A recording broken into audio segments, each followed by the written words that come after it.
भारत माता की। भारत माता की। भारत माता की।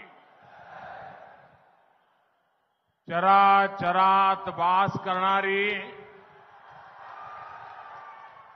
गुरुदेव शक्ती या सभेला उपस्थित सर्व बंधू भगिनींना माझा जय गुरु। ये धरती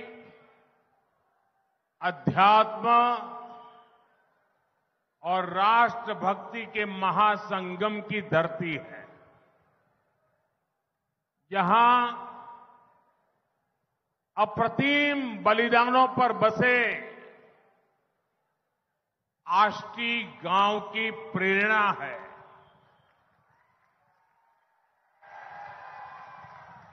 राष्ट्र संत तुकडोजी महाराज, गाडगे महाराज, लालूजी महाराज, तेलंगराय महाराज, संत मायबाई, आड़कूजी महाराज,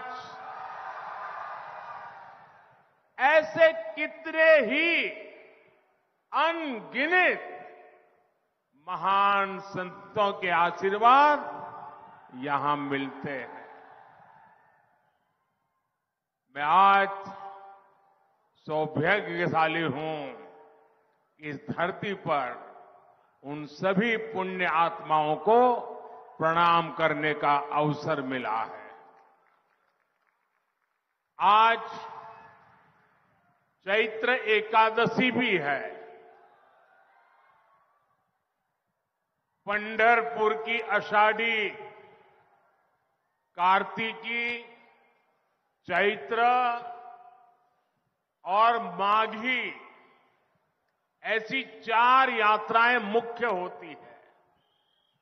उनमें से आज चैत्र एकादशी की यात्रा है। आज हर तरफ गूंज रहा है, रूप पाहता लोचनी, सुख जाले वो साजड़ी, तोहा विठ्ठल बरवा, तोहा माधव बरवा।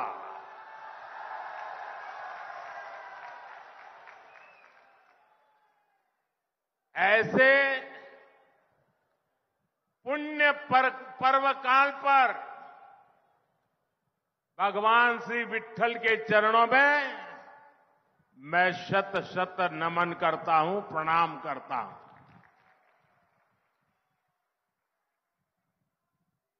मैं गुजरात में पैदा हुआ तो स्वाभाविक है कि वर्धा और अमरावती से एक विशेष नाता भी रहता है। पूज्य बापू गुजरात की धरती में पैदा हुए और वर्धा उनकी कर्मभूमि रही है। विनोबा जी भी लंबा समय जीवन का बड़ौदा में बिता करके फिर यहां आए। साथियों, 2024 का ये चुनाव विकसित भारत, आत्मनिर्भर भारत के सपने को पूरा करने का चुनाव है। ये सपना आजादी से भी पहले बापू ने देखा था। इसलिए आज जब देश इस दिशा में निर्णायक कदम उठाने जा रहा है तो इसमें वर्धा का विशेष आशीर्वाद चाहिए।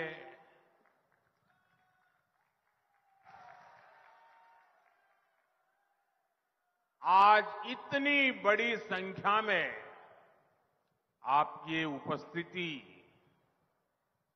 वर्धा और अमरावती का ये प्रचंड समर्थन ये बता रहा है कि विकसित महाराष्ट्र और विकसित भारत का लक्ष्य दूर नहीं है। और मैं देख रहा हूं जितने लोग अंदर हैं उससे ज्यादा लोग वहां बाहर खड़े हैं। और मैं वर्धा चुनाव सभा में पहले भी आया हूं, लेकिन इतना बड़ा जनसागर पहले एक बार भी नहीं था।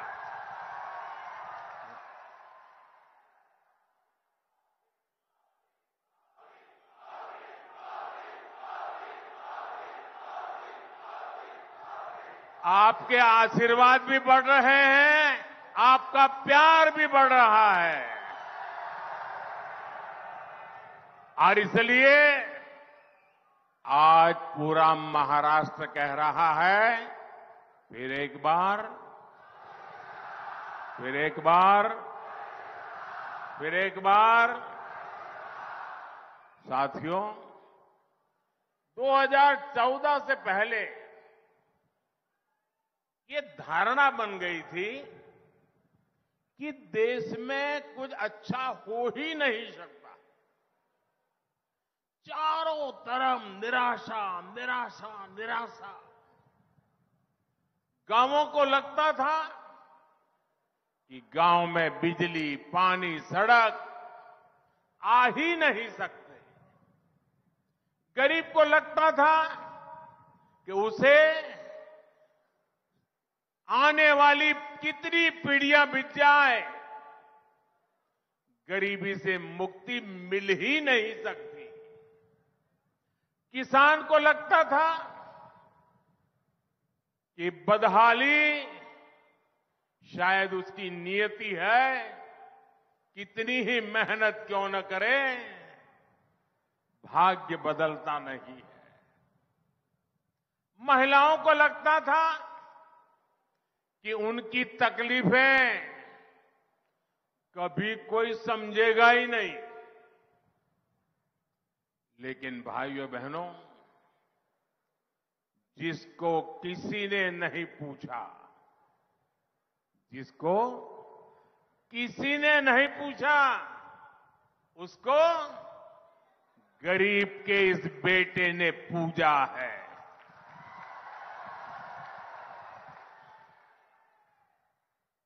10 वर्षों में हमने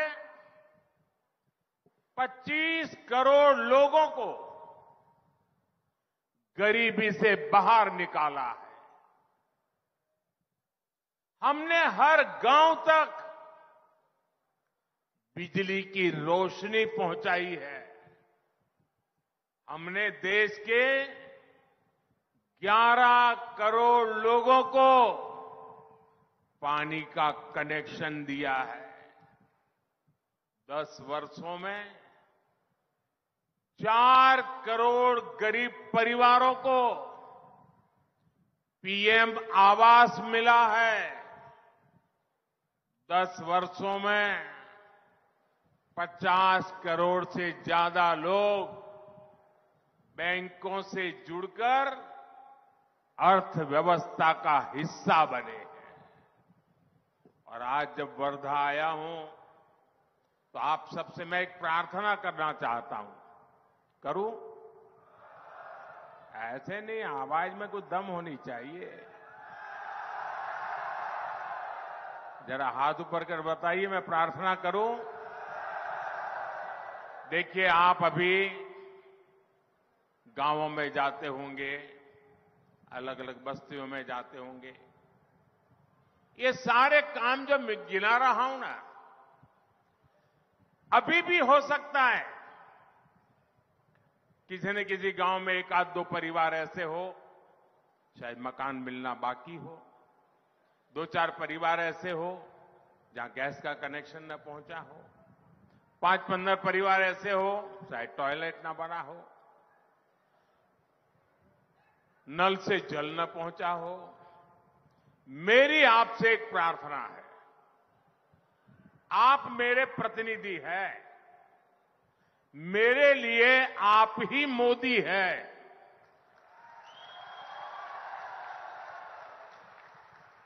तो जब भी आप जाएं और ऐसे लोग आपके ध्यान में आए तो उनकी सारी डिटेल लिख लीजिए और मुझे जरूर भेजिए और उनको कह दीजिए कि मैं मोदी की तरफ से आया हूं, मोदी की गारंटी लेके आया हूं कि जब मोदी तीसरी बार आएंगे ये तुम्हारा जो मकान बनना बाकी है वो पूरा हो जाएगा, तुम्हें जो नल से जल मिलना बाकी है वो आ जाएगा। तो मेरा एक काम कर दोगे, क्योंकि मुझे हर किसी की सेवा करनी है और आप मोदी बनके मेरी मदद करिए, करेंगे? साथियों, आज आत्मविश्वास से भरा ये देश अब मोदी की गारंटी देख रहा है।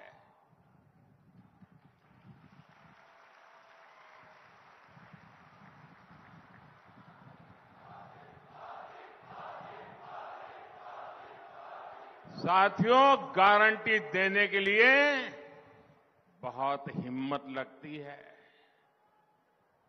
गारंटी ऐसे नहीं दी जाती है। जब पूरी तरह कमिटमेंट होता है, पूरी तरह रोड मैप होता है और मन में एक संकल्प होता है कि मैं इस काम को करके रहूंगा, कितनी ही बाधाएं क्यों ना आए, मैं बहानेबाजी नहीं करूंगा, करके रहूंगा, तब जाकर के गारंटी निकलती है।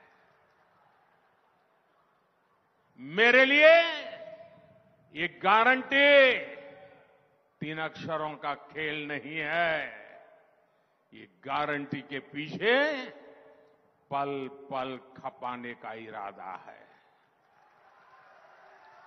पल पल आपके नाम, पल पल देश के नाम, 24/7 फॉर 2047। भाजपा ने अपने मैनिफेस्टो में कहा है, अगले 5 साल में गरीबों के लिए 3 करोड़ नए घर बनेंगे। देश के हर घर तक पाइप से पानी पहुंचेगा और सबसे बड़ी बात मैं यहां सब मौजूद लोगों को कहना चाहता हूं, आजकल हर परिवार में कोई अपवाद नहीं होता है, हर परिवार बुजुर्ग मां बाप होते हैं, दादा दादी होते हैं, चाचा चाची होते हैं और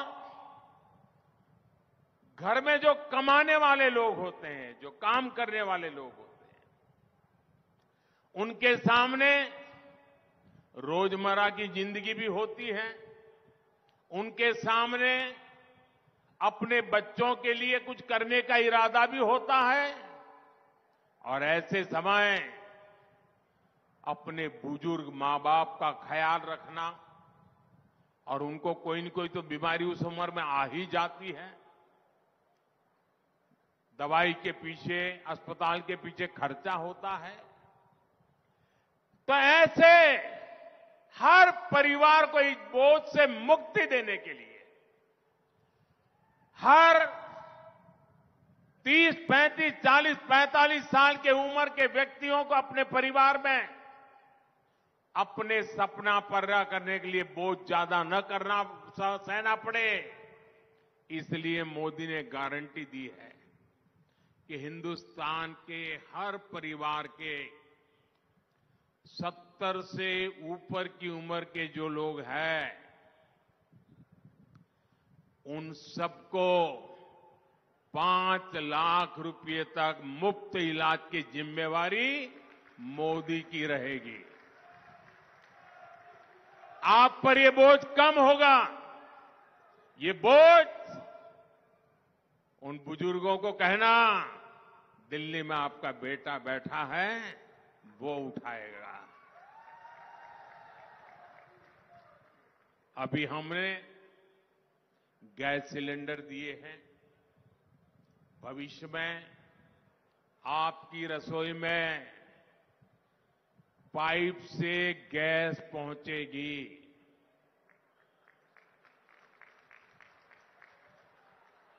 जैसे पाइप से पानी आता है वैसे पाइप से। भाई गदाधारी, ओ गदाधारी, आपको देख लिया और फोटो भी निकल गई। आप नीचे रखो गदा, पीछे वालों को दिखता नहीं है।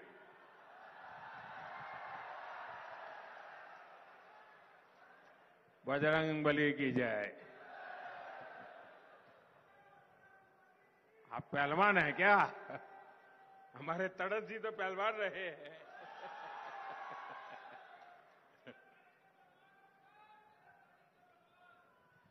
देश के कोने कोने में वंदे भारत जैसी आधुनिक ट्रेनें चलेगी और देश बुलेट ट्रेन का सपना भी पूरा होते हुए देखेगा। चंद्रयान देखा, अब गगनयान भी देखेगा। साथियों, विकसित भारत देश की हमारी माताओं, बहनों, बेटियों के सशक्तिकरण के बिना असंभव है। इन 10 वर्षों में हमने स्वयं सहायता समूहों का एक आंदोलन खड़ा करके महिलाओं की आर्थिक भागीदारी के रास्ते खोले। अकेले वर्धा में ही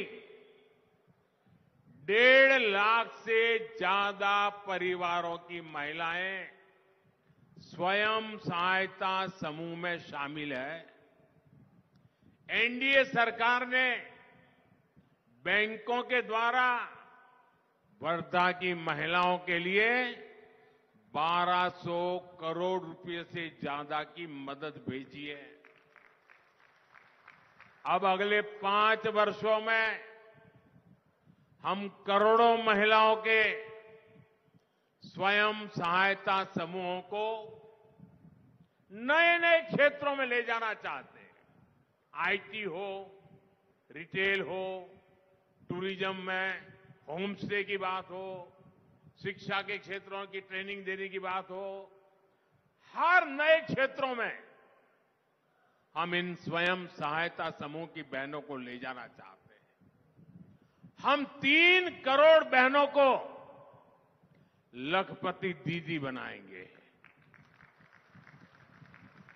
हम गांव-गांव में अपनी बेटियों को ड्रोन पायलट बनाएंगे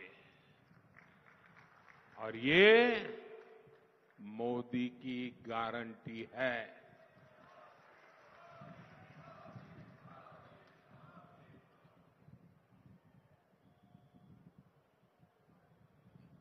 साथियों, कांग्रेस और इंडी अलायंस की सोच हमेशा से विकास विरोधी और किसान विरोधी रही है। इसलिए देश में दशकों तक किसानों की हालत लगातार इतनी खराब रही है। उनके दौर में जैसे काम होता था उसके लिए मराठी में एक कहावत है और उस कहावत में कहते हैं, बारशाला गेला आणि 12व्याला आला। परिवार के नाम पर पत्थर तो लग जाता था, लेकिन कई पीढ़ियां गुजर जाती थी, फिर भी काम नहीं पूरा होता था। विदर्भ को कांग्रेस सरकारों के इस रवैये का बहुत नुकसान उठाना पड़ा। लेकिन आज हमारी सरकार विदर्भ को उतनी ही ज्यादा प्राथमिकता देकर काम कर रही है। यहां एकनाथ शिंदे जी, देवेंद्र फडणवीस जी और अजीत पवार जी पूरी शक्ति से आप सभी की सेवा में जुटे हुए हैं। आप देखिए, एनडीए सरकार बाला साहब ठाकरे समृद्धि महामार्ग का निर्माण करवा रही है। आज नागपुर से गोवा के बीच 1 लाख करोड़ रुपए की लागत का ग्रीन हाईवे बन रहा है। वर्धा, सेवाग्राम, पुलगांव और हिंगनघाट जैसे क्षेत्रों में बेहतर रेल सेवा उपलब्ध हुई है। वर्धा, यवतमाल, नांदेड़ के बीच रेलवे लाइन और वर्धा से बल्लार शाह के बीच रेल ट्रैक जैसे प्रोजेक्ट इस क्षेत्र की कनेक्टिविटी बढ़ा रहे हैं। दामनगांव रेलवे स्टेशन का पुनर्विकास किया जा रहा है। हमारी सरकार ने आरवी विधानसभा क्षेत्र में सिंगल लाइन को ब्रॉडगेज रेलवे लाइन में बदलने के लिए अलग से फंड दिया है। वर्धा के सिंधली में ड्राई पोर्ट का काम भी पूरा हो चुका है और देश में टेक्सटाइल इंडस्ट्री को बढ़ावा देने के लिए जो टेक्सटाइल पार्क बन रहे हैं उनमें एक अमरावती में बन रहा है। यानी विदर्भ अब पिछड़ेपन के उस दुष्चक्र से बाहर निकलेगा जिसमें कांग्रेस पार्टी ने विदर्भ को फंसा कर रखा था। इंफ्रास्ट्रक्चर और औद्योगिक पिछड़ेपन के कारण ही विदर्भ के किसानों को इतने दशकों तक आर्थिक तबाही से जूझना पड़ा है। ये हाईवेज, एक्सप्रेसवेज और रेलवेज हमारे इन किसानों की समृद्धि के महामार्ग बनेंगे। साथियों, वर्धा और अमरावती में सिंचाई की समस्या यहां किसानों के लिए कितने बड़े संकट का कारण रही है, ये हम सबको पता है। लेकिन पिछली सरकारों ने इस ओर कभी ईमानदारी से काम नहीं किया। 2014 में देश में ऐसी 99 बड़ी सिंचाई परियोजनाएं थी जो दशकों से अटकी हुई थी। इसमें सबसे ज्यादा संख्या महाराष्ट्र की सिंचाई परियोजनाओं की थी। ये एनडीए सरकार है जो इन्हें तेजी से पूरा करा रही है। अब लोअर वर्धा इरिगेशन प्रोजेक्ट और अमरावती का लोअर पेडी इरिगेशन प्रोजेक्ट किसानों के लिए वरदान बनने जा रहा है। इसके अलावा भी इस पूरे क्षेत्र में सिंचाई के लिए कई छोटे प्रोजेक्ट भी लाए जा रहे हैं।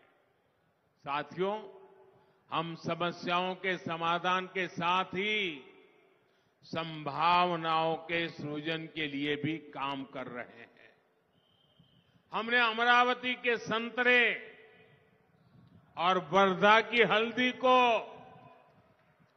वन डिस्ट्रिक्ट वन प्रोडक्ट के तहत अलग से पहचान दी है ताकि यहां के किसानों को इसका लाभ हो।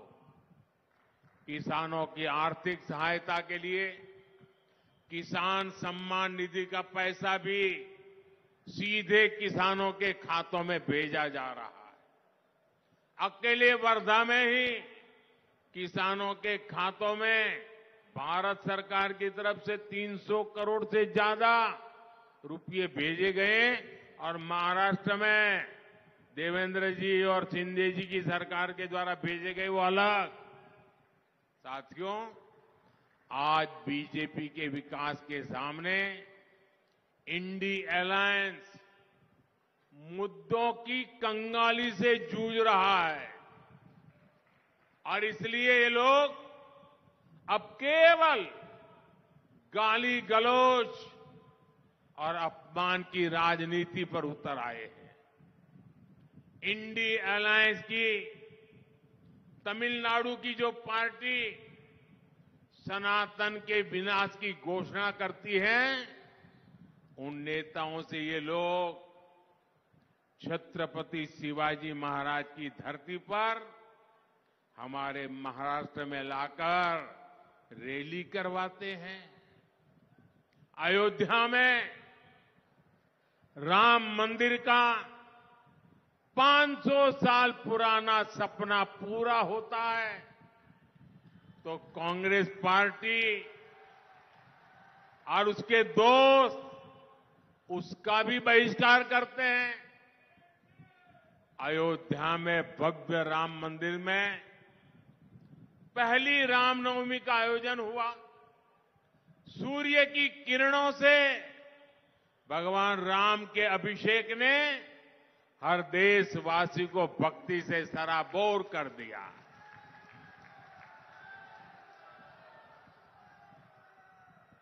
लेकिन इस इंडी गठबंधन के एक नेता ने कहा और जब सूर्य तिलक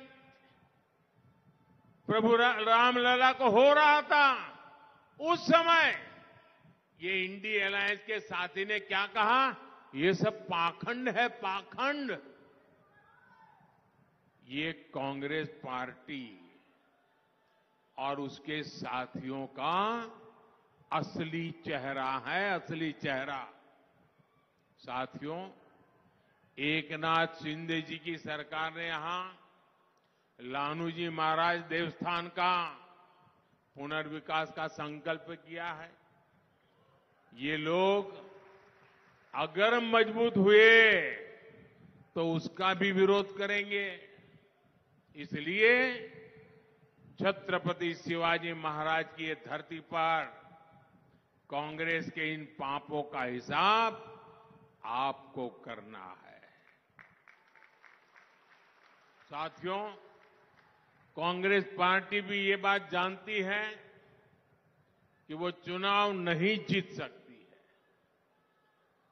इसलिए कांग्रेस के युवराज नतीजों के बाद देश में आग लगाने की धमकी दे रहे हैं। संविधान को कैद करके आपातकाल लगाने की इनकी मानसिकता बदली नहीं है, लेकिन देश ने मन बना लिया है। और आज पहले दौर का जो मतदान हुआ है ना, सब दूर एक ही बात नजर आ रही थी, फिर एक बार। साथियों, देश एक मजबूत, निर्णायक और स्थायी सरकार ही चाहती है। इसलिए कांग्रेस या इंडिया अलायंस को वोट देना एक तरह से अपना वोट व्यर्थ करना है, बर्बाद करना है। महाराष्ट्र का एक एक वोट विकास के लिए पड़ना चाहिए। आने वाली 26 अप्रैल को आप सभी को वर्धा से भाजपा उम्मीदवार श्री रामदास चंद्रभानजी तड़स और अमरावती लोकसभा से श्रीमती नवनीत राणा जी को रिकॉर्ड संख्या में वोट डालकर भारी मतों से विजयी बनाना है। बनाएंगे, लेकिन इसके लिए एक मेरी शर्त है, काम करना पड़ेगा। करेंगे। एक, मतदान के पुराने सारे रिकॉर्ड तोड़ने होंगे। तोड़ेंगे। हर पोलिंग बूथ जीतना होगा। जीतेंगे। पोलिंग बूथ जीतेंगे। एक भी पोलिंग बूथ ऐसा नहीं है ना कि जहां पर हमारा पराजय हो। सबके सब पोलिंग बूथ जीतेंगे। आने वाली पूरी शक्ति समय पोलिंग बूथ को जीतने के लिए लगा देनी चाहिए। और आप सभी को मेरा एक और काम भी करना है। करेंगे। ये मेरा पर्सनल काम है, ये तड़स जी का नहीं है। करेंगे। सब लोग बताएं तो बताऊं मैं। करेंगे। तो मेरा एक काम करना, महाराष्ट्र में घर घर जाना, जाकर के कहना कि मोदी भाई आए थे और परिवार के सबको प्रणाम कहा है, मेरा प्रणाम पहुंचा देना। मेरा प्रणाम पहुंचा देंगे। पहुंचा देंगे। जब हर परिवार में मेरा प्रणाम पहुंचेगा ना, तो परिवार के सब लोग मुझे आशीर्वाद देंगे। और जब मुझे आशीर्वाद मिलते हैं तो एक नई ऊर्जा मिलती है। और जब नई ऊर्जा होती है तो आपके लिए, आपके सपनों के लिए मुझे खप जाने का आनंद मेरा बढ़ जाता है।